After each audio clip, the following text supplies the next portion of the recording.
किसी भी शताब्दी में, किसी भी वर्ष में, किसी भी महीने में, किसी भी डेट का आप वार पता कर सकते हो। तो देखिए हमारा तरीका क्या है।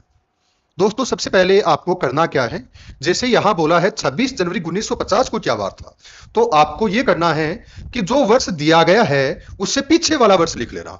वर्ष कौन सा दिया है, हमें 50 दिया है, तो पीछे वाला वर्ष कौन सा हो गया, 49। सबसे पहले आपको क्या करना है, जो वर्ष दिया गया है उसके पीछे वाला वर्ष आपको लिखना है। पीछे वाले वर्ष में आपको भाग देना है 4 का। किसका देना है, 4 का भाग देना है। किसमें देना है 4 का भाग, पीछे वाले वर्ष में देना है। पीछे वाले वर्ष में हमने 4 का भाग दिया, हमारा भाग 49 में 4 का 12 बार भाग चला गया। अब हमें करना क्या है, ये 12 बार जो भाग गया है, यानी पूरा पूरा जितनी बार भाग गया है उतना ही पीछे वाले वर्ष में जोड़ देना है। पीछे वाला वर्ष 49 था, 4 का भाग पूरा पूरा 12 बार गया, 12 हम 49 के अंदर वापस जोड़ देंगे तो ये हो जाएंगे 61, यानी 61। अब हमारा आगे का जो काम है उसको देखिए। 26 जनवरी 1950 का वार पूछा था हमें, तो हमारा कार्य 1949 तक का कंप्लीट हो गया है। अब हम आएंगे किसमें, 50 में। 50 में हमें कौन से महीने की कौन सी तारीख तक जाना है, तो हमें जनवरी महीने की 26 तारीख तक जाना है, यानी पहले महीने की 26 तारीख। तो हम क्या करेंगे, इसके नीचे लिखेंगे 26। अब इन दोनों को हम क्या करेंगे, जोड़ेंगे, इन दोनों का योग करेंगे। तो 6 रे कितने हो गए, 7 हो गए, 6 और 2 कितने हो गए, 8 हो गए, ये हो गए 87, 87। इसमें हमें क्या करना है, भाग देना है 7 का। हमने क्या किया, 87 के अंदर 7 का भाग दिया, तो 87 में हमने 7 का भाग दिया, हमारा भाग 12 बार पूरा पूरा चला गया, हमारे पास 3 शेष बच गए। यहां आपको शेष कितने बचते हैं उन्हीं का ध्यान रखना है।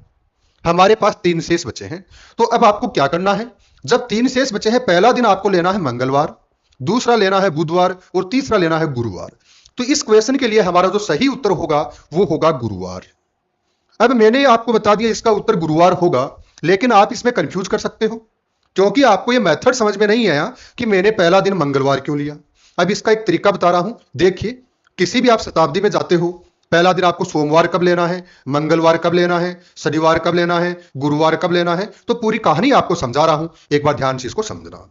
दोस्तों आपको ध्यान ये रखना है, जैसे यहां 19 है, कितना है 19, अगर यहां 20 होता तो आपका पहला दिन सोमवार होता। यानी जिस संख्या में, जिस शताब्दी में 4 का भाग पूरा पूरा जाएगा उस शताब्दी का पहला दिन सोमवार होगा, यह बात आपको ध्यान रखनी है।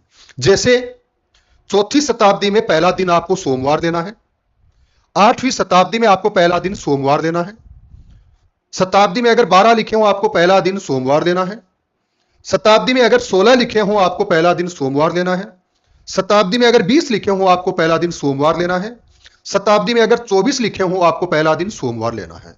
यह क्रम आगे भी ऐसे ही चलता चला जाएगा। अब इसके आगे हम देखते हैं,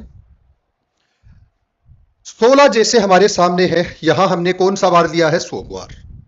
तो आपको ध्यान रखना है 17 में आपको पहला दिन शनिवार लेना है, 16 में पहला दिन सोमवार है, 17 में पहला दिन शनिवार है, 18 में पहला दिन गुरुवार है, 19 में पहला दिन मंगलवार है, 20 में वापिस रिपीट हो जाएगा, क्या हो जाएगा, सोमवार, क्या हो जाएगा, सोमवार।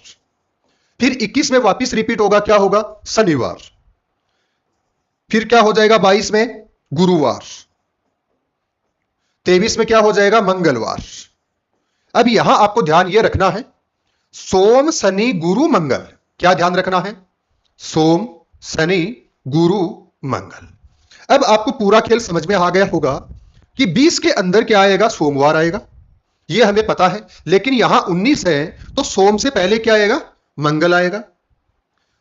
तो अगर आपको मैंने जो कॉन्सेप्ट बताने की कोशिश की है, अगर बहुत अच्छे से आपको समझ में आया हो तो अपना जो चैनल है इसको सब्सक्राइब करना है, बेल आइकन है उसको प्रेस करके रखना है, ताकि जब भी प्रतियोगी परीक्षाओं के लिए मैथ हो, रीजनिंग हो, इनके जो भी हमारी क्लास हो उनका नोटिफिकेशन आप तक आता रहे। मिलते हैं अगले वीडियो में।